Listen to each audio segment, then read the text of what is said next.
Esta repetição, palavra por palavra, do quanto conseguir apanhar da combinação. Não pude ouvir tudo, porque se afastavam, indo e vindo de um a outro extremo da leia, mas o principal é perfeitamente certo. Não duvido, esse asno de Artatef é incorrigível, falou Anofer, numa risada roufenha. Quanto ao velho crocodilos Mencara, não pode viver sem embrulhadas, mas, tranquiliza-te, Isis, e deixa-me o cuidado de fazer falhar essa coisa, que desaprove e que acarretará ao meu digno esposo bofetões como nunca apanhou iguais. Se os dois imbecis ainda não partiram, segundo pensas, também não se moverão de Tebas. Caso contrário, inútil será a viagem a Mênfis. Curta indagação convenceu a Anofer de que os dois homens haviam partido num barco previamente preparado. Transbordando de ira, meditou o meio mais seguro de impedir a execução do projeto, e, apenas os primeiros albores da alvorada apareceram no horizonte, rumou para o templo de Hathor, e pediu para falar a Roma. Com um bem natural espanto, o jovem sacerdote escutou a estranha denúncia, a qual, malgrado das lacunas, lhe foi tão compreensível quanto para Anofer. Recomendando-lhe absoluto silêncio, ele a despediu, e, sem perda de um instante, dirigiu-se ao templo de Amon e informou ao grande sacerdote o que se passava. Foram dadas ordens imediatas, e, 2 horas mais tarde, um correio partia para Mênfis, munido de uma carta para Menófis, com instruções para impedir a invasão com o menor escândalo possível, caso não se conseguisse abortar previamente a tentativa. Artatef era considerado possesso, cujo cego amor obscurecia-lhe a razão, e que mais valia salvá-lo do que destruí-lo. Penosamente agitado, Roma regressou a casa. O pensamento de que Neita havia consentido entregar-se a Artatef para salvar o miserável que a enfeitiçara, desencadeava nele uma tormenta. Nenhuma tortura lhe parecia suficiente para satisfazer a sanha contra Orenseb. Sob o peso dos seus tumultuosos sentimentos, o moço sacerdote não suportou a solitude da casa, e foi para Edironte, onde, desagradavelmente surpreendido, encontrou Neite. Igualmente movida por surda irritação, viera ela buscar distração junto da amiga. Esbarrando no olhar sombrio e estranhamente escrutador de Roma, baixou os olhos. Não tinha ela renunciado definitivamente a ele, o fiel e generoso, para salvar o homem que ele desprezava, com razão? Que diria ele, quando soubesse a verdade? Notando o desagradável constrangimento reinante entre o irmão e a amiga, Ronte procurou um desvio de atenção. Estiveste, ontem, em casa de Isis, conforme tensionavas, Roma. Eu lhe fiz uma visita, durante o dia. Como está formosa ainda a pobre criança? Sim, lá estive, com Hanseneb, e constatamos que está em vias de completo restabelecimento. Neita ergueu abruptamente a cabeça, os olhos fuzilavam e os lábios tremiam. Como? Roma, e tu visitais ainda essa miserável? Exclamou ela, com a voz sofreada. Não compreendo, disse Ronte, surpreendida, porque não nos interessaríamos por essa inocente vítima, que, voluntariamente, sofreu medonha sorte para prestar um serviço ao Egito. Ela teve o que mereceu, essa traidora, explodiu Neite, fora de si. À semelhança de 2 ladrões, ela e seu digno aliado insinuaram-se onde ninguém os chamara, para espionar e trair. Sargon achou a justa recompensa, e considero-me feliz por não haver tornado a avistá-lo, pois tê-lo-ia repelido com a ponta do pé, a esse ser abominável que perdeu Orenseb. Quanto a Isis, o príncipe fez-lhe muita honra, ferindo-a com a sua própria mão. É essa serpente que vai recuperar a saúde para acusar o príncipe com 1000 mentiras, que tem acumulado sobre a minha cabeça tantas dores, desgraça. A voz faltou-lhe. Ronte escutara, pálida e consternada, esse veemente desabafo, mas, o rosto de Roma cobrira-se de ardente rubor, os olhos, tão serenos e tão doces habitualmente, flamejavam, e uma cólera, mesclada de desprezo, vibrava-lhe na voz, quando, pousando a mão sobre o braço de Neite, disse, severamente: para, a fim de que as tuas indignas palavras não recaiam sobre ti mesma, feitas lodo.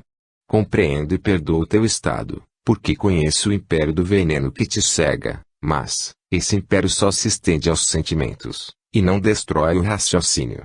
Tu pareces sentir prazer nesse rebaixamento, Por que não tentas esforço algum para sacudir o jugo? Tu não buscas a cura. Seja. Não tenho direito de te acusar, mas possuo de apreciar a injustiça que testemunhas a inditosa Ísis, que, corajosamente, se sacrificou para salvar outras vítimas. Quanto a Sargon, ele te testemunhou um devotamento mais absoluto do que o meu próprio, que tanto te amei e amo, para libertar-te de uma escravidão vergonhosa. Ele deu o mais precioso bem que se possa possuir, a vida. Com uma coragem, com um sangue frio e heróico, ele se entregou ao poder desse homem sanguinário, do qual, pelo menor acaso, podia tornar-se identificado e que dele se vingaria, tão desumanamente quanto de Neftis. Sem dúvida, Sargon não podia prever que a sobrancelha Net beijaria as algemas e detestaria até a memória do homem que morrera por ela. Tua indigna paixão corrói-te qual uma lepra, e não queres compreender que Horenseb te poupou, não por amor, mas por cálculo. Apenas tu queres salvar o réu, do qual todo o Egito reclama a cabeça. Teus esforços serão, porém, em pura perda, porque os deuses se afastaram dele. À medida que falava o moço sacerdote, lívido pálor cobrir o semblante de Neit, as mãos premidas contra o peito, respirava dificilmente, cada palavra soava com a pancada de martelo. Tudo quanto Roma dizia era verdade, e a condenava, mas, podia ela arrancar do coração esse sentimento incendiário ante o qual tudo se empanava e diluía? Não, ela bem lutara, bastante sofrerá, essas censuras, por isso mesmo que merecidas, irritavam a chaga. Abandonando seu irascível orgulho, a teimosia, Neta endireitou-se e respondeu, em tom glacial. Teu discurso só me demonstrou uma coisa. Em parte alguma estou ao abrigo de censuras e de uma tutela demasiado pesada. Na corte, a rainha é surda às minhas súplicas, e não tem perdões para Horenseb. Aqui, verifico que, para condenar, tu sabes ser suficientemente duro e cruel. Vou, pois, retirar-me para o meu palácio, e lá aguardarei o que tiver de acontecer, mas não me desviarei do infortunado que todos abandonaram, e será preciso que me convençam de que é feitiço, e não amor, o que acorrenta meu coração. Voltou costas e caminhou rapidamente para a porta, porém, Roma antecedeu. Neit, disse, apenas. Mas, esse único vocábulo chumbou a jovem onde estava, e lhe fundiu o orgulho. É que um mundo de ternura e de piedade vibrava naquela voz, outrora tão amada, que sempre exercera sobre ela um benfazejo poderio. Ergueu os olhos, e, encontrando o olhar do sacerdote, que a fixava cheio de dor e de censura, desatou em soluços, e, atirando-se-lhe nos braços, balbuciou. Roma, não sejas rigoroso, não me condenes. O jovem padre aconchegou-a de encontro ao peito, os lábios tremiam dolorosamente, mas o coração generoso já triunfara, sacrificando o próprio sofrimento. Tens razão, Neit, para contigo, que amo acima de tudo no mundo, devo ser confortador, e não juiz. Façamos pazes, pobre criança, esquece meu ciúme, minha raiva legítima contra aquele que te roubou a mim, e volta a calma, a confiança. Desde este momento, sou de novo teu amigo, o teu esteio, o confidente das tuas dores, tal qual fui outrora, e talvez a dor me permita sarar teu coração enfermo. És o melhor dos homens, Roma. Ah! Se soubesses uma coisa. Mas, não a posso dizer, porque, com isso, bastante eu sofreria ainda. Melancólico sorriso deslizou pelos lábios do moço sacerdote. Nada quero saber no momento, espero na sabedoria e na misericórdia dos deuses, eles farão tudo pelo melhor. E agora voltemos para junto de Roante, que está abatida. Sentaram-se novamente à mesa. Roante, sentindo-se ditosa pelo bom termo da discussão, deu a palestra em cunho mais generalizado, e, quando Ney regressou a casa, o fez mais tranquila, mais feliz do que, de há muito, não se sentia. Quarta parte, as vítimas se agrupam. 1. O bruxo em poder das sombras vingativas. Sombra, tu serás a presa da sombra, tu que vens da noite, retorna ao Erebo, rio do inferno. Mistérios de Dionisos.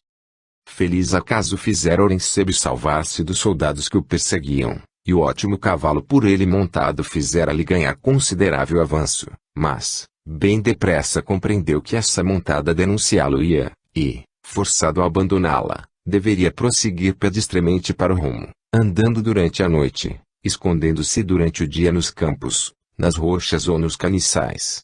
Quebrado de fadiga e pelas privações, atingiu ao final Mênfis, e teria sido difícil, mesmo a um familiar antigo, reconhecer o soberbo príncipe Ourensib naquele vagamundo andrajoso, com a barba inculta, que, exausto, se arrastava penosamente.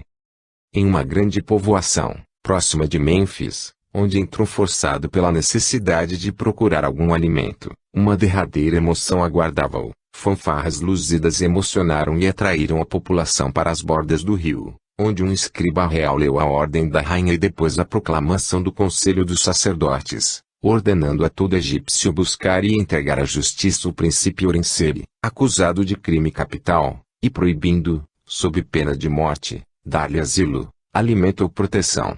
Quem o entregasse receberia recompensa de 5 talentos de prata. Consternado e cheio de terror, o príncipe deixou a aldeia, e, chegada a noite, alcançou, com 1000 precauções, a necrópole e o esconderijo de Spazar, onde esperava encontrar seu mestre cúmplice. O misterioso refúgio, porém, estava deserto, pois Tadar e seu companheiro haviam partido, deixando apenas um escrito, comunicando o haverem seguido para Tebas, onde se consideravam mais em segurança, e aconselhando não perder a coragem e a esperança. Malgrado essa contrariedade, Ourensib sentiu-se bem feliz, porque no abrigo existiam vestes, alimentos e mesmo objetos de luxo em abundância. Durante alguns dias, o esgotamento mergulhou em verdadeira prostração, mas o sono e a nutrição restabeleceram bem pronto as forças do seu jovem e robusto corpo, substituindo o sofrimento físico por uma tortura moral cada vez mais intolerável. Forçado a aurir um pouco de ar fresco, apenas à noite, começava a sentir palpitações do coração e sufocações. O ambiente espesso e aquecido do local, destinado a mortos, tornou-se-lhe insuportável, por isso que, ao contrário de Spazar, ele não podia sair da toca a qualquer momento. Os dias tornavam-se semanas, e notícia alguma, nem mensagem lhe chegavam, as provisões tocavam seu termo, e o próprio esconderijo não mais lhe parecia seguro, porque surpreender um homem rondando, à noite, na necrópole, a espionar suas saídas. O príncipe ainda mais se confinou, e, embora houvesse desaparecido o misterioso espião, receava uma surpresa a qualquer momento. Torturado pela inquietude, levado ao extremo pelo silêncio obstinado de Nate, pela ausência completa de notícias do exterior, ameaçado de morrer à fome, dentro de alguns dias, resolveu abandonar o Vale dos Túmulos e alcançar seu palácio. Lá também poderia ocultar-se e, principalmente, talvez saber algo a respeito de Nate, sua última esperança. Estaria ela morta? Ou, igualmente, ter-se-ia afastado dele, a despeito do veneno que ingerira? Tomada tal decisão, Ourensib acomodou em uma sacola os restantes alimentos, e, à noite, esgueirou-se para fora do abrigo, encetou a marcha para o seu palácio, onde atingiu sem embaraços a porta secreta, e penetrou no jardim. Tudo estava silencioso, tal qual ao tempo do seu poderio, mas, que total mudança! Com inseguros passos, atravessou as aleias tão suas conhecidas, todos os recantos que lhe recordavam as orgias, as mortes, ou os divertimentos com que distraía suas noites. A lua, em seu segundo quarto, acabava de surgir, inundando de pálida luz o grande lago, não longe do qual se elevava, sombrio e isolado, o vasto palácio, com os seus terraços e galerias, esfinges e vasos de bronze, mas, os fogachos avermelhados não mais estavam acesos, nenhum cervo corria para recebê-lo, nenhum delicioso aroma se espalhava no ar. Tomado por vertigem, arrimou-se a uma árvore e comprimiu a testa com ambas as mãos. Estava aniquilado, perdido, abandonado de todos, e reentrava, qual mísero fugitivo, naquele palácio onde, senhor absoluto, cada olhar seu valia por uma ordem, onde todos se rojavam a seus pés. Uma espécie de estertor fugiu-lhe da boca, desespero mesclado de raiva louca sacudiu-lhe o corpo, como se tivesse um acesso febril. De toda aquela desventura, de todo aquele desmoronamento da sua existência fora Neftisa causadora. A lembrança de quem o atraiçoara, rangia os dentes, e um selvagem desejo de torturá-la novamente invadia-lhe a alma. Nesse momento, o olhar incidiu para o lago, e assim permaneceu, com surpresa. Da superfície da água, do sombreado das árvores sobre as bordas surgiam vapores cinzentos, que se expandiam e condensavam, tomando aspecto de mulheres desgrenhadas, envoltas em roupagens pretas. Os estranhos seres deslizavam para ele, tornando-se cada vez mais individualizáveis. À medida que se aproximavam, a aragem noturna sacudia-lhes os negros mantos, descobrindo os corpos desnudos e pintalgados de sangue. Os longos cabelos, em desordem, pendiam sobre o peito. Os rostos, descorados, denotavam sofrimento e paixão. Entre os crispados dedos, entrelaçavam-se rosas rubras. Esse cortejo, medonho e sempre aumentado, caminhou para ele, rodeando qual círculo de fogo. À frente dessas mulheres, estava Nephthys, como se a ira de Orencebe houvesse evocado. Os ruivos cabelos envolviam-na, qual manto de fagulhas. Os olhos, queimando de sanha feroz, fascinavam seu algoz. Sacudido de horror, olhos dilatados, Orencebe contemplava a multidão de espectros, cujo círculo mais e mais se fechava. Ele as conhecia, a todos aqueles rostos, outrora tão formosos, aquelas jovens criaturas, cheias de vida e de amor, que ele assassinara lentamente, divertindo-se com a sua agonia, abeberando-se do seu sangue. E, agora, Nephthys sacudia-lhe, quase junto do rosto, a vermelha rosa que apertava na mão crispada. O aroma sufocante atingiu-lhe o olfato, mas, desta vez, despertando desgosto e repulsão. Como se estivesse ébrio, Orencebe cambaleou, e depois se tirou para a frente, no intuito de fugir, mas, parecia chumbado ao solo, faltava-lhe a respiração, o cérebro dir-se-ia prestes a estourar, e as sombras vingadoras comprimiam-se contra ele, braços gélidos enlaçavam-lhe o pescoço, lábios álgidos, exalando pútridos odores, colavam-se aos seus, dedos enrijados deitavam-se-lhe nos braços e nas vestes. Desatinado e meio sem fôlego, ensaiou desembaraçar-se. A cabeça girava, ficaria louco, ou um pesadelo o esmagaria. Por sobre-humano esforço, estendeu os braços, repelindo os fantasmas, depois, qual cervo sob ladridos, atirou-se para o palácio, mas, após ele, voavam, à semelhança de flocos de penugem sopradas pelo vento, as sombras das suas vítimas. Guiado pelo instinto, na ausência de reflexão, encaminhara-se ele para o terraço comunicante com os seus antigos apartamentos, e ali chegou feito um furacão. As portas estavam abertas, e respirou aliviado. O palácio não se achava abandonado, conforme supusera. Lá, na galeria brandamente iluminada, deslizavam, tal qual outrora, cervos ricamente ajaizados, e, no fim da galeria, dois jovens serviçais, acocorados junto de tripés, pareciam nestes derramar perfumes. Foi para eles que dirigiu seus passos, a proporção, porém, que se apropinquava, parecia que recuavam, e desapareceram subitamente. Tomado de terror, ainda uma vez, precipitou-se para outra galeria, a qual fora atraído por uma nova luz. Era a da sala das refeições, onde, junto da sua cadeira, elevada num estrado, se viam Shamus e Zefá, seguidos de um grupo de eunucos. Rodearam imediatos o seu senhor, porém, os rostos estavam estranhamente lívidos e crispados, suas mãos agitavam copos cheios de um líquido negro e as vozes, ensurdecidas como se fossem bramido longínquo, diziam: bebe este veneno que nos deram em recompensa de nossos serviços, de nossa fidelidade. O príncipe ignorava os últimos envenenamentos cometidos por Tadar, e, ao pensamento de que lá também encontraria espectros de suas vítimas, de que apenas ele vivo erraria por entre aqueles mortos, os cabelos se lhe eriçaram de pavor, e se abateu sobre as lajes do chão. No mesmo instante, as luzes extinguiram-se e só um raio fraco de claridade escassa continuou a brilhar no terraço que separava a sala das refeições. Com um grito selvagem, Orencebe retesou-se, e, como que perseguido por 1000 demônios, pulou para o jardim, mas, lá, aguardava o cortejo desgrenhado das mulheres sangrentas, precedendo-o, rodeando-o, a ondular em seu derredor, pareciam arrastá-lo de além a além, colando-se a ele, atravessando com uma friagem de gelo, quando ele tentava deter-se. Na caminhada louca, desembocou de súbito no redondel ao fundo do qual se elevava o estrado de pedra onde outrora se entronizava, enquanto a seus pés chafurdava-se a embrutecida multidão de seres humanos que lhe serviam de diversão. A cadeira dourada havia desaparecido, as guirlandas de flores ausentes, só a luz do luar brincava sobre os degraus pétreos e sobre as alvas colunas que sustinham o dossel do nicho. Pareceu-lhe, nessa conjuntura, que lá, naquela elevação, estaria coberto dos perseguidores. Encontrava-se, de resto, no limite das forças. Manando suor, arquejante, tropeçando a cada passo, subiu a escadaria e agachou-se no fundo da concavidade. Tudo em torno era calma, o séquito horrífico desaparecera.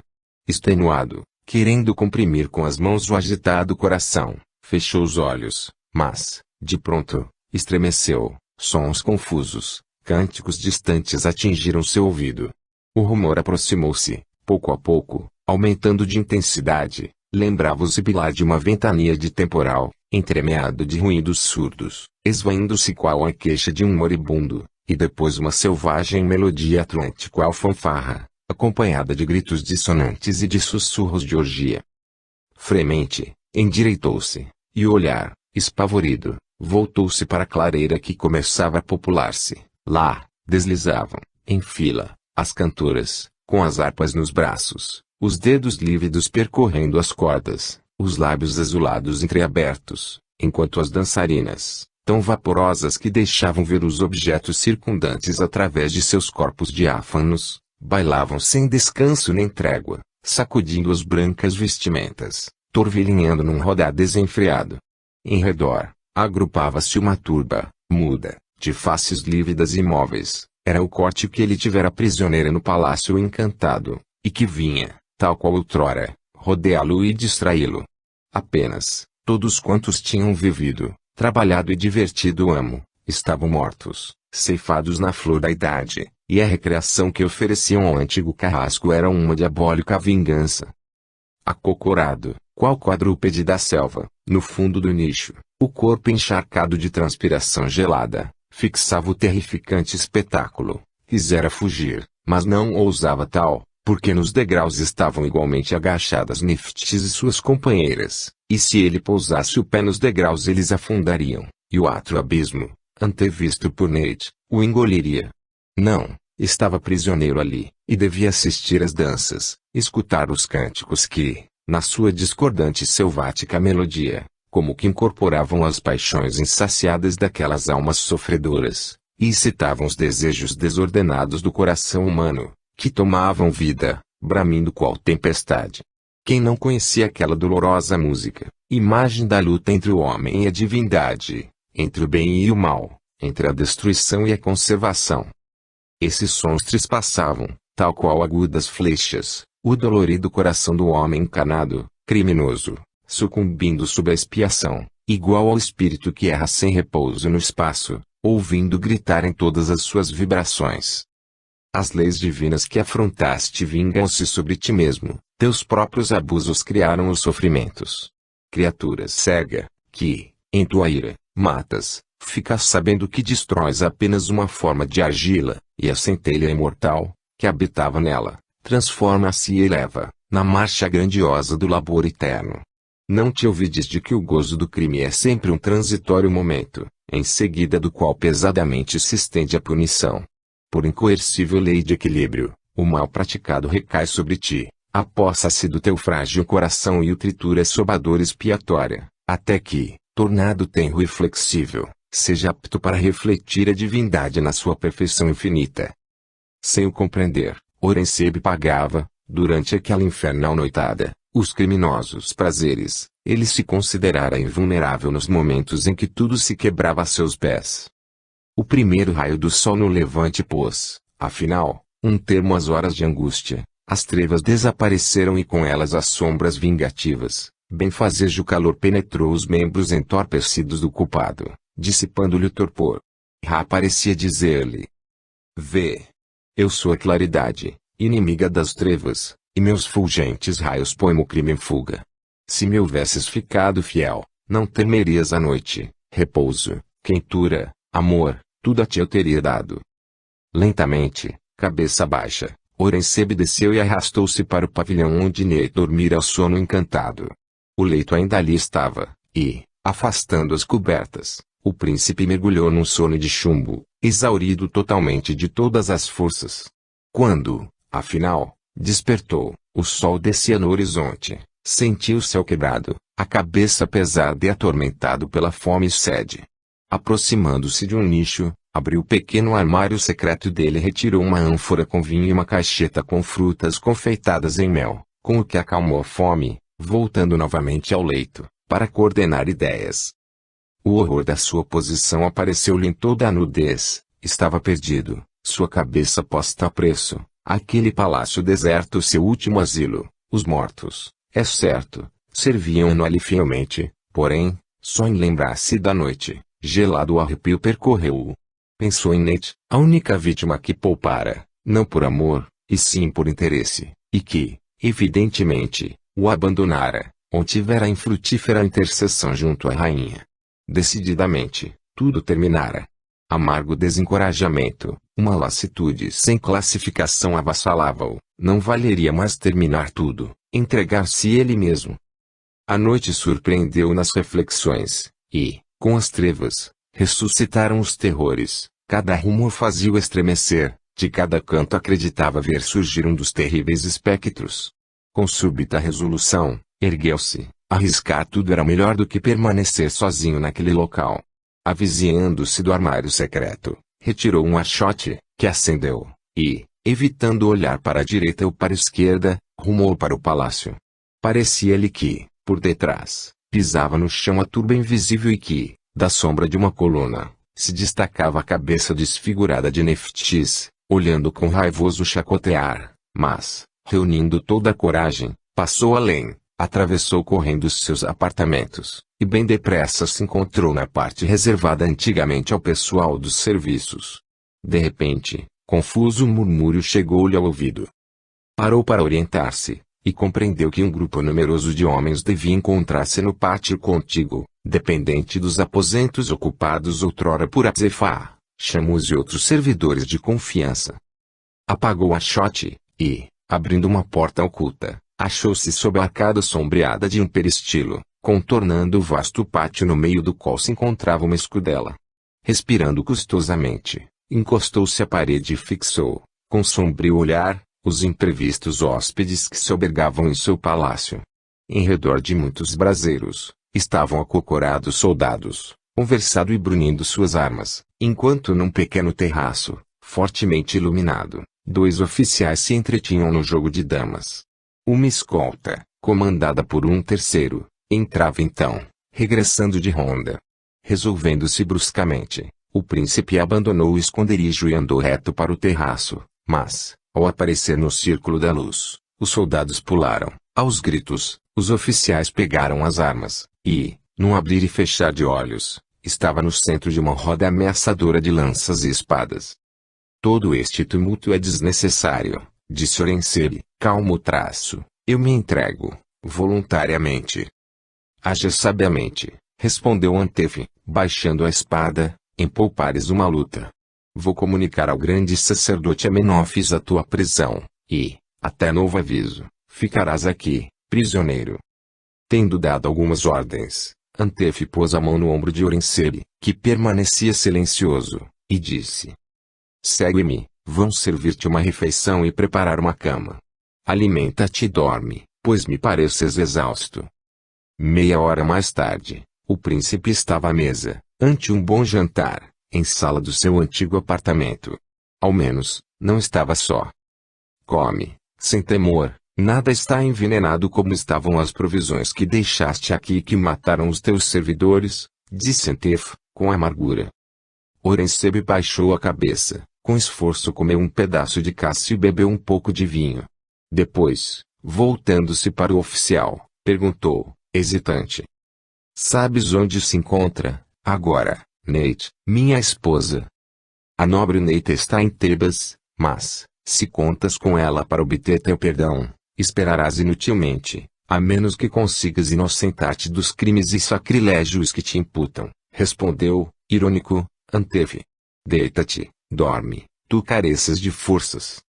Silenciosamente, Orenceba estendeu-se no leito que lhe haviam preparado, e seu esgotamento moral e físico, absoluto, fez que bem depressa adormecesse.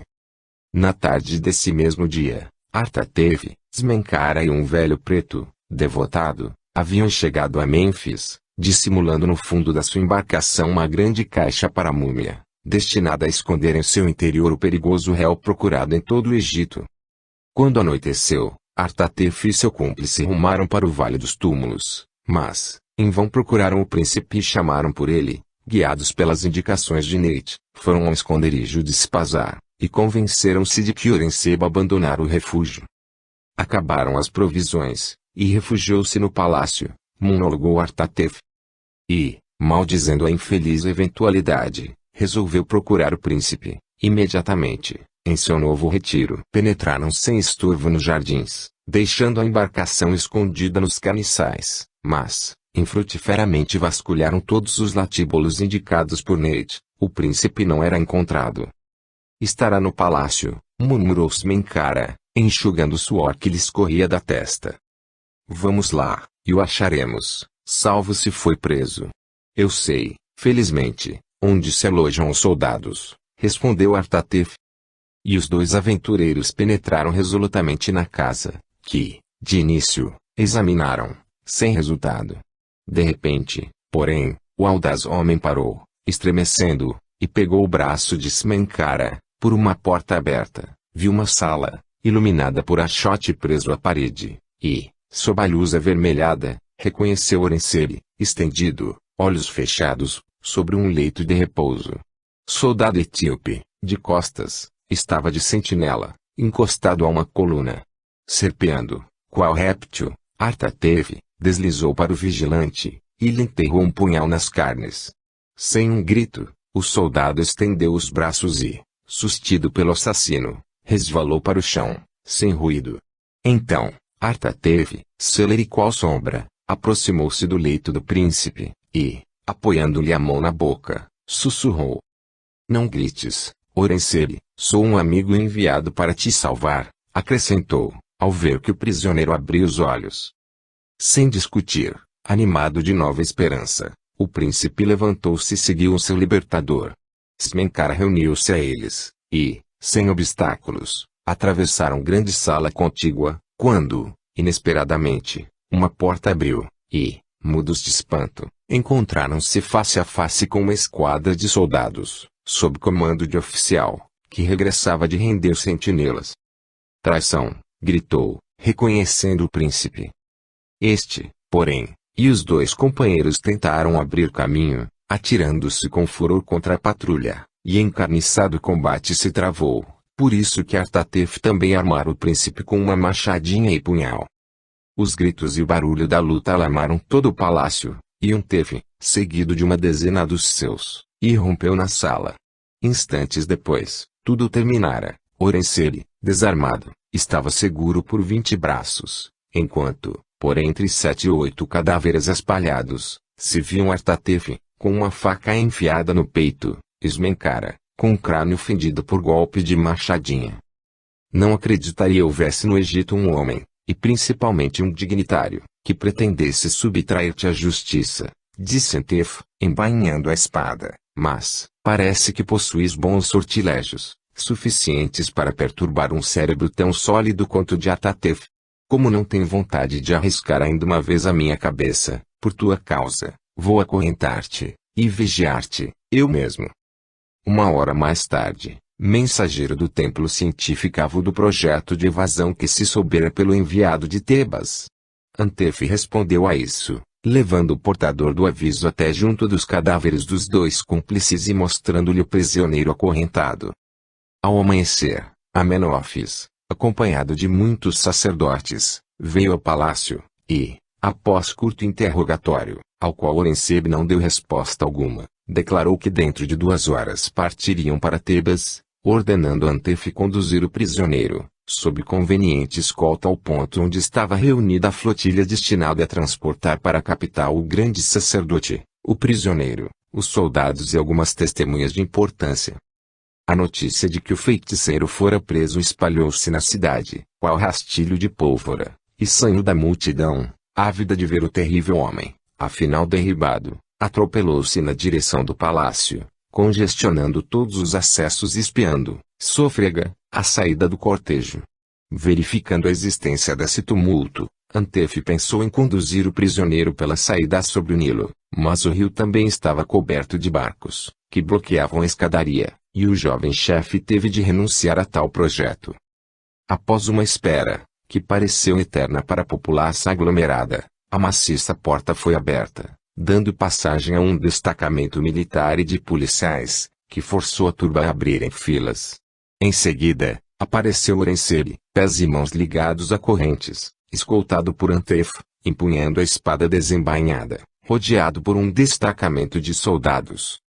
À vista daquele que durante tão longo tempo fora temido, desse bruxo que se divertira com todos os sentimentos humanos, havia matado tantos inocentes e semeado em seu caminho desgraça e loucura, febril agitação apossou-se da multidão, e um clamor de ódio e reprovação elevou-se qual rugido. Orensebi ergueu a fronte e seu velado olhar perpassou pelos milhares de cabeças ondulantes, tanto quanto a vista podia alcançar, mas, vendo os punhos erguidos e ouvindo as vociferações, retesou-se arrogantemente, e, fervilhante de raivoso desprezo, continuou caminhando. Os clamores aumentaram, porém. Assassino! Sacrílego! Enfeitiçador! Ululavam centenas de vozes. E pedras, lama, imundícies nauseantes, e até facas, começaram a voar sobre o prisioneiro, ferindo e machucando-o, e bem assim os da escolta. Abrindo o caminho dificultosamente, o cortejo dirigiu-se para o Nilo, acrescido de alguns padres que rumavam para seus barcos e cuja autoridade evitou as vias de fato, mas, sob essa tempestade de reprovação e de sanha, sob esse alarido de injúrias e maldições, Orensebi fraqueou. Cambaleante, como se estivesse embriagado, a cabeça baixa, sucumbido à humilhação e à vergonha, arrastava-se a custo, e, subindo ao barco, perdeu os sentidos. Tornando a ser, fechou-se em irado mutismo, absorvendo-se nos seus desesperados pensamentos. Por vezes, parecia-lhe que um pesadelo atormentava-o, e ser impossível que ele, príncipe de sangue real, o poderoso e rico senhor, descesse àquele grau de aviltamento. Verdadeiro ciclone de desespero varreu-lhe a alma, quando, à claridade do sol nascente, percebeu, desenhando-se no azul do céu, os templos e os palácios de Tebas. Sonhara acaso retornar assim à esplêndida capital, que deixara um ano antes, por entre honrarias. Oh! Se tivesse podido prever o futuro, não teria de certo arrebatado Neit. Para prevenir cenas lamentáveis, idênticas às ocorridas em Mênfis, as autoridades de Tebas, avisadas por um mensageiro, haviam tomado precauções, e alas de soldados, enfileirados em todo o percurso do cortejo, continham as torrentes humanas que haviam acorrido igualmente para ver o criminoso, cujo nome fazia fremer o Egito. Graças às prudentes disposições, o trajeto fez-se sem incidentes, e bem depressa as brônzeas portas do imenso âmbito do templo de Amon-Ra fecharam-se sobre Orensebi e sua escolta, e a multidão, tumultuosamente agitada, dispersou pouco a pouco. O prisioneiro, sempre acompanhado por Antef, foi conduzido a uma sala do subsolo, onde se reuniram Amenófis, Hansenebi, substituindo o grande sacerdote de Amon, enfermo desde algum tempo, e grande número de dignitários do templo. Sombrio, mas de cabeça erguida, Orensebi parou, fixando os assistentes com arrogante e impassível olhar. A cólera de Amon-Ra enfim te alcançou e trouxe aqui, coberto de correntes e de opróbrio, disse afinal Hansenebi, após um momento de silêncio, e ousas ainda altear a cabeça, em vez de te aproximares dos juízes, ajoelhado, arrependido e com humildade. Um lampejo de ameaça jorrou dos olhos do príncipe, mas, não se moveu. Aversão, raiva e rebeldia quase o sufocavam. Murmúrio de descontentamento correu entre os padres, e um velho pastóforo exclamou, indignado: malfeitor infame, prosterna-te, rosto no chão, ante os representantes dos deuses, ou receberás o tratamento que torna flexíveis os mais recalcitrantes. Vendo Orensebi sorrir, motejador, e os sacerdotes franzirem as sobrancelhas. O velho Pastóforo, rubro de cólera, ergueu um relho de correias, que empunhava, e um golpe sibilante abateu-se sobre as costas nuas do prisioneiro, abrindo um extenso vergão sangrento. Grito de animal selvagem ouviu-se dos lábios de Orencebe, espumando de ódio. Voltou-se e, apesar das correntes que o prendiam, pulou, com agilidade tigrina, sobre o Pastóforo, derrubou e lhe ferrou os dentes na garganta. Isso foi feito com tal rapidez, que os circunstantes, petrificados, só compreenderam a realidade quando os dois homens rolaram pelo chão. Antef e dois jovens padres atiraram-se ao furioso, mas em vão tentaram separá-lo do velho, cujo corpo se contorcia convulsivamente. Orencebe parecia chumbado a ele, colado à boca à garganta, sangrando, que seus dedos apertavam tal qual tenazes. De repente, seus braços afrouxaram e ele pendeu pesadamente para o lado, olhos fixos e imóveis, espuma sanguinolenta nos lábios. A superexcitação causada pelo ultraje, aliada à violência do seu caráter, parecia vê-lo morto. Bem se vê que os espíritos impuros moram neste malfeitor, disse Menófis, recobrando do estupor. É preciso verificar se está morto, caso contrário, transportá-lo à prisão e dar-lhe assistência. Vou expedir as ordens necessárias, e farei dobrar as sentinelas, a fim de que o nigromante não fuja, antes de haver confessado seus segredos, falou Hansenebe, que examinara ambos os corpos. O miserável está simplesmente desmaiado, mas do pobre Pembes a alma reentrou em Osíris. Vede, a artéria foi cortada, como que por tesoura, pelos dentes desse chacal. Alguns servidores do templo, sob a supervigilância de Antef e de um moço sacerdote, transportaram Orencebe à prisão subterrânea especial para os grandes culpados iluminada por uma lâmpada posta em nicho. Quando o príncipe foi estendido sobre uma barra, servindo de leito, o médico ordenou que lhe tirassem as correntes e trouxessem luz. Em seguida, bandou o ferimento que abrangia do ombro aos rins. Seu estado é de perigo? Indagou, curiosamente, Antef. Creio que sim, e despertará numa febre das mais malignas, respondeu, gravemente, o padre. Seria lamentável que morresse, antes de haver revelado o segredo do terrível veneno e do respectivo antídoto. Ele já desmaiou em Mênfis, por efeito dos insultos e maldições com que foi alvejado pelo povo, durante todo o trajeto do palácio ao Nilo. Foi espantoso, pensei que me fizessem em pedaços. Sim, não é fácil suportar tal queda dos degraus do trono a uma tal abjeção, suspirou o médico, lavando o rosto do prisioneiro. Nesse instante, Orencebe reabriu os olhos, mas o perturbado olhar pareceu não reconhecer ninguém, e seu corpo cobriu-se de gélido suor. Vendo o padre ocupado em promover o bem-estar do príncipe e preparar-lhe um leito mais cômodo, Antef retirou-se, apressado em repousar. A sorte, porém, decidiu de maneira diferente. Numa esquina de rua, encontrou Chinotep, que regressava do Palácio Real e se achegou a ele, tão logo o percebeu, desejoso de conhecer todos os detalhes da prisão. O chefe das guardas convidou o oficial para subir ao seu carro e acompanhá-lo à casa, para conversação e para almoçarem juntos. Antef alegou fadiga, para desculpar-se, mas Chinotep não aceitou escusas, e carregou com ele. Chegando com o hóspede na sala que abria para o jardim, onde o esperavam roante e um repasto preparado, o chefe das guardas encontrou também o cunhado, mas, o semblante animado do jovem sacerdote e algumas veementes palavras ouvidas da esposa, provavam que houvera altercação. Creio, por Anubis, que caímos no meio de uma querela, disse, a rir. Perdeste, por não chegares mais cedo, terias ouvido os hinos de admiração cantados por tua esposa em honra do irresistível ímpio que chegou hoje, respondeu Roma, irritado. Disse, e repito, é lastimável que um homem do porte de Orencebe possa ter cometido tantos crimes, sua sorte corta o coração. Compreendo que a mulher que haja fluído do seu embriagador afeto ame-o até a morte e não o esqueça nunca. Esse miserável, de quem todo o Egito reclama a cabeça, resmungou Roma. Acalmai-vos, ambos, e escutai antes as estranhas notícias que Antef nos traz.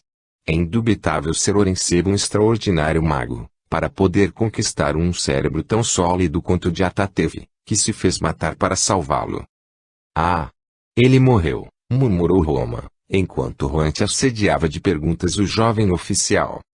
Este narrou então os pormenores da captura do príncipe e a frustrada tentativa de evasão, que custara a vida a Artatef e Asmencara. Em seguida, contou as cenas terríveis que se desenrolaram no percurso do prisioneiro até ao Nilo.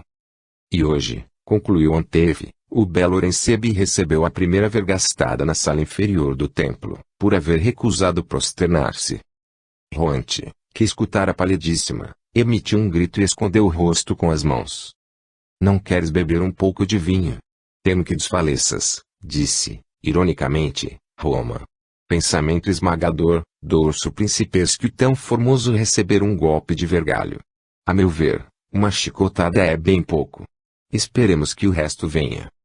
Não te reconheço mais, Roma, exclamou a irmã, faces afogueadas.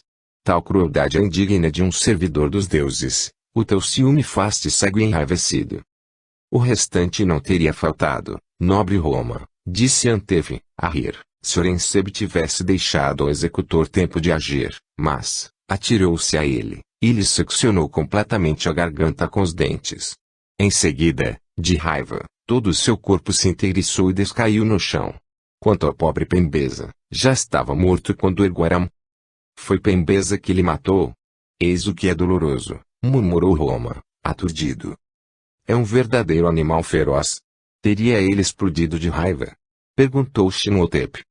A princípio, acreditamos isso, mas era apenas um desmaio. Levaram-no à prisão e um padre ministrou-lhe cuidados, porque se pretendia arrancar o segredo da planta misteriosa, da qual Sargon falou, veneno maldito que quase me custou a cabeça, quando da fuga de Totimés. Oh! O que daria eu para saber a verdade dessa história? É claro que Neftis casou-me, para desembaraçar-se de mim, mas, desempenhou ela um papel na fugida de Totimés, e ajudou a obter as graças da rainha. Esse solícito favor, logo que Totimés chegou de Bolto, terminou por um exílio dourado, depois da morte de Sargon, cuja misteriosa querela com o herdeiro do trono jamais foi esclarecida. Sim, nós não chegaremos nunca ao encontro da verdade nesse Dédalo, suspirou o chefe das guardas.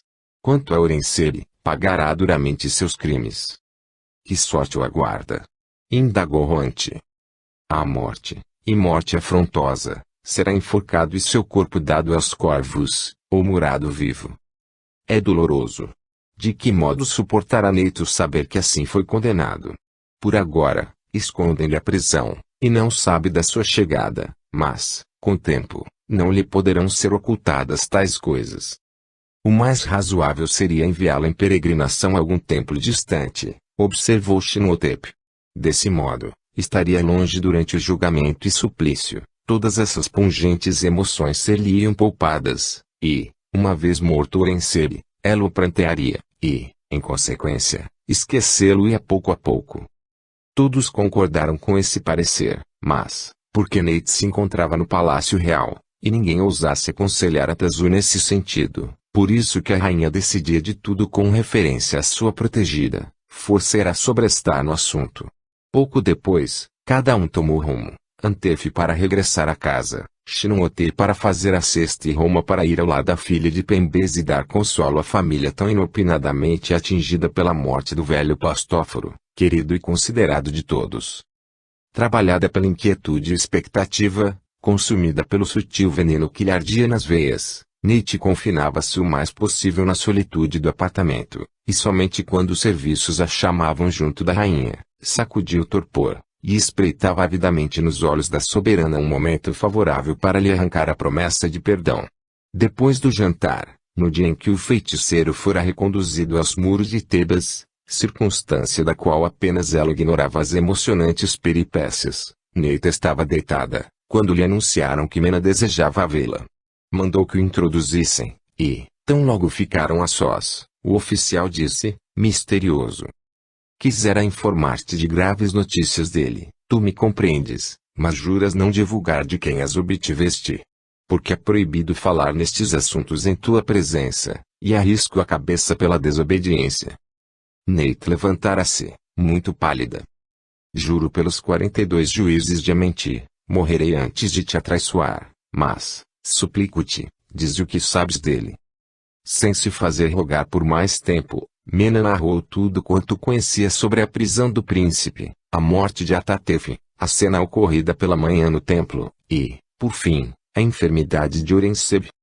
A jovem mulher escutara anelante. No episódio com Pembeza, teve um grito de horror. Maltratá-lo como se fosse um escravo, é espantoso. Desventurado Orenseb, exclamou, retorcendo as mãos. É evidente que os deuses o abandonaram. Artatefe morreu. Minhas orações e assim meus sacrifícios foram vãos, e, na sua enfermidade, já sozinho, privado do necessário.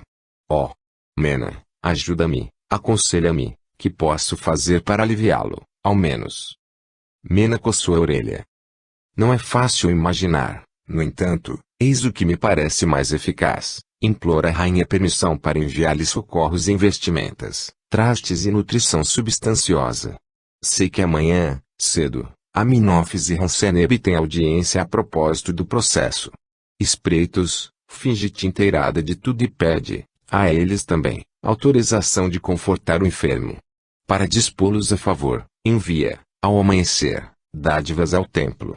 Eu me encarrego de as oferecer em teu nome, se assim o desejas. Sim, meu bom Mena, faz isso, concordou Nate, apertando, com reconhecimento, as mãos do irmão. Vou dar ordens para o meu intendente. Tu poderias também ajudar-me um pouco, pois estou em grande embaraço. Tens necessidade de dinheiro? Por que não o disseste antes? Quanto precisas?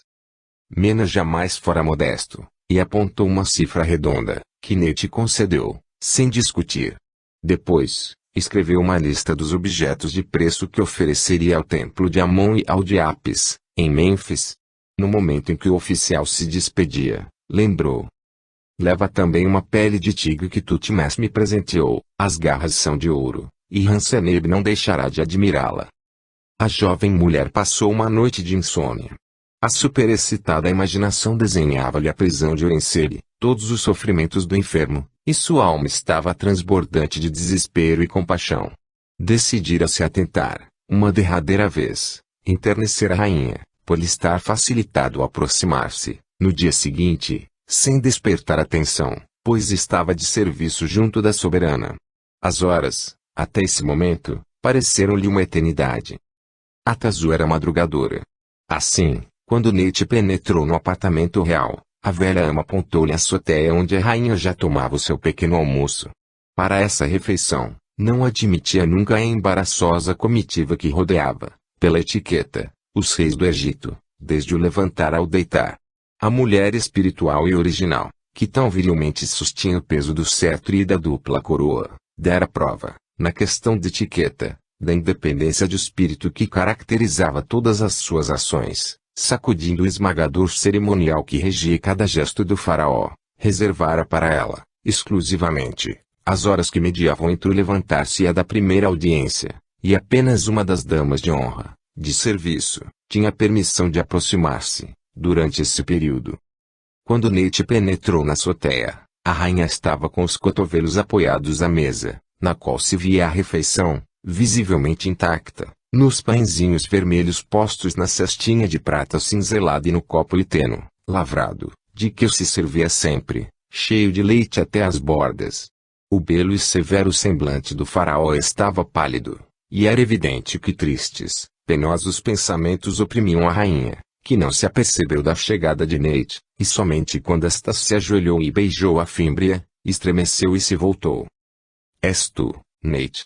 Tens mau semblante, pobre filha, disse Atazu, passando, num gesto acariciador, a mão pela baixada cabeça da jovem. Vamos.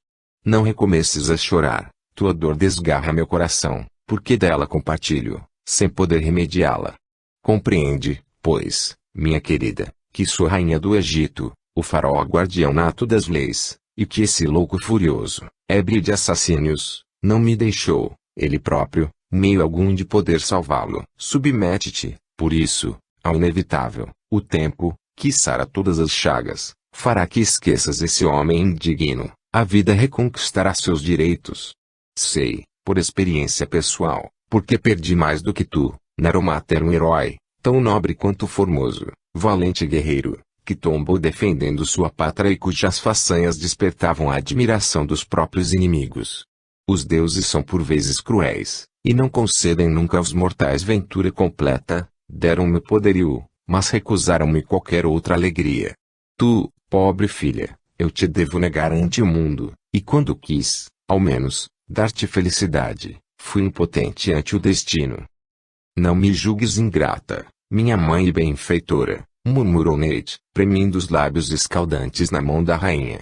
Em todas as horas da minha vida, eu te bendigo, e, por ti, quisera vencer o sentimento infernal que me devora, mas não posso. Não me condenes por isso, porque tenho lutado contra esse poder que me aniquila. É feitiço o amor, quem o sabe? Não posso descrever o que se passa em mim, porém, longe de Orensebi, definho, qual a flor sem água, e o pensamento de perdê-lo priva-me da razão. A entrada da velha ama interrompeu a jovem, ao anunciar que o grande sacerdote Amenófis e Hanseneb, o profeta do templo de Amon, solicitavam a graça de vir à presença do faraó. Está bem, disse Atazu. Que sejam introduzidos na sala contígua ao gabinete de trabalho. Ali estarei dentro de instantes. Ao anúncio da chegada dos dois padres, vivíssimo rubor cobriu o rosto de Nate, e, quando o reposteiro recaiu, à saída da escrava, correu para a rainha, que bebia rapidamente alguns goles de leite, e, erguendo as mãos postas, murmurou. Sei que Orensebi, doente e prisioneiro, está em Tebas. Concede-me, não o seu perdão, mas o favor de aliviá-lo, e licença de pedir aos sacerdotes que lhe façam entrega do que eu lhe enviar. Atazu ouvira surpreendida e com os supercílios franzidos, sombrio o clarão jorrou de seus olhos negros. Quem ousou desobedecer minhas ordens, e te informou da prisão do malfeitor? Perguntou. Ah! Pode-se ocultar o que toda a Teba sabe? E pensas que meu coração não soprou que ele estava próximo? Tem piedade. Concede-me a mísera alegria de aligerar seus sofrimentos. Uma rude recusa chegara aos lábios da rainha, mas, ao ver a fisionomia desfeita de Nate, seu febricitante olhar, a superexcitação febril, comoveu-se. Seja. Vai e roga aos padres tal consentimento, se permitirem, autorizo-te a enviar diversas coisas para alívio do prisioneiro. Com um grito de contentamento, Nate curvou-se, beijou a veste da rainha, e correu para fora. Atravessou, correndo, os apartamentos reais, e penetrou na câmara designada, no momento em que os padres ali entravam, por outra porta. Era uma grande sala, algo sombria, de paredes incrustadas de ouro e de cornalina, apoiada em colunas de pintura muito viva. Ao fundo, junto de uma porta, encoberta por pesado reposteiro de púrpura bordada a ouro, vigilavam dois oficiais armados, e um terceiro funcionário, ornado com um colar de distinção, estava de pé, próximo de uma coluna. Retirado o camarista que introduzir os sacerdotes, Nate aproximou-se, e, ajoelhando, elevou as mãos súplice. As dádivas feitas pela manhã ao templo, por Mena, em nome da irmã, haviam prevenido os padres, e, assim, não duvidaram de que a muda petição da jovem mulher subentendia algum favor que desejava obter para Orensebi. Ambos abençoaram, e, depois, Hanseneb perguntou, com bondade. Desejas alguma coisa de nós, pobre filha? Vejo, pelo teu olhar, que tens alma ainda bem enferma. Santos e veneráveis servidores dos deuses, murmurou, com a voz lacrimosa a traço, se vossos corações sentem alguma piedade pelo meu sofrimento, concedei-me a graça de confortar Orensebi, meu esposo. Está ferido, doente, privado de toda a comodidade a que se habituara. Permiti enviar-lhe roupas, um leito e confortante nutrição. Os dois sacerdotes consultaram-se com o olhar. Seja, minha filha, acedemos ao teu pedido, respondeu Amenófis. Remete ao prisioneiro que desejares para socorrê-lo, vinho, frutas, cobertas e roupa. E posso esperar que tais coisas serão fielmente entregues? Indagou, timidamente. Não tenhas receio, respondeu Hanseneb. Envia um dos teus servos, e endereça os objetos ao padre Sepa, que cuida do prisioneiro. Darei ordens para que tudo lhe seja entregue. Pois que a tua bondade é tão grande para comigo, concede-me rever Orensebi, durante rápidos instantes. O profeta meneou a cabeça. Isso, minha filha, não depende de mim, mas da rainha. Se ela autorizar que vejas o culpado, eu te conduzirei junto dele, com a condição de lhe falares na minha presença. Nesse momento,